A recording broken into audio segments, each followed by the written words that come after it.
اور پاکستان تحریک انصاف نے 14 منحرف ارکان کو شو کاز نوٹس جاری کر دیے۔ 26 مارچ دن 2 بجے پارٹی چیئرمین کے سامنے پیش ہونے کی ہدایت کر دی گئی۔ 7 روز میں غیر مشروط واپسی نہ کرنے پر قانونی کارروائی کی تنبیہ کر دی گئی۔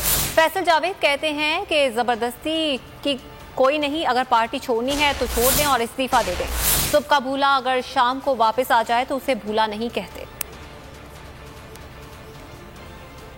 وزیر اعظم کا منحرف ارکان کے خلاف ایکشن، 14 ارکان کو شو کاز نوٹس جاری کر دیے۔ Show cause notice party secretary general Asad Umar کی جانب سے جاری کیے گئے۔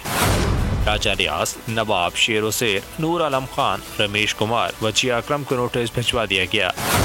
نصرت پٹھان، رانا محمد، ریاض محمود، خواجہ شہراز، ملک احمد، عبدالغفار بھٹو کو بھی شو کاز جاری کیا گیا۔ سید باسط سلطان، عامر طلال اور ڈاکٹر محمد افضل خان کو شو کاز نوٹس دیا گیا۔ 26 مارچ دن 2 بجے پارٹی چیئرمین کے سامنے پیش ہونے کی ہدایت کر دی گئی۔ نوٹس میں 7 روز میں معافی مانگ کر غیر مشروط واپس آنے کی مہلت دی گئی۔ کہا گیا جواب نہ دینے اور واپس نہ آنے والوں کے خلاف قانونی کارروائی کی جائے گی۔ فیصل جاوید کہتے ہیں زبردستی کوئی نہیں، اگر پارٹی چھوڑنی ہے تو چھوڑ دیں اور استعفیٰ دے دیں۔ انہوں نے کہا کہ صبح کا بھولا اگر شام کو واپس آ جائے تو اسے بھولا نہیں کہتے۔